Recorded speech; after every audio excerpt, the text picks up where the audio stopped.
বিরিয়ানি। হ্যাঁ, আজকে আমি শেয়ার করব বিরিয়ানি, তাও সিম্পল ওয়েতে। So hello everyone, welcome back to my another video. বিরিয়ানির জন্য কয়েকটা স্টেপ হয়, সেই প্রথম স্টেপে থাকে ম্যারিনেশন।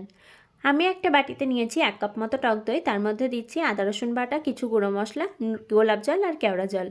আজকে আমি প্যাকেটের মশলা ইউজ করছি। লাস্টে চিকেন দিয়ে ভালো করে মেখে ঢাকা দিয়ে রেখে দেবো প্রায় 1 ঘন্টা। নেক্সট স্টেপে একটা বাটিতে হাফ কাপ দুধ নিয়ে তাতে 2 পিঞ্চ মতো কেশর দিয়ে ভিজিয়ে রাখবো 1 ঘন্টা।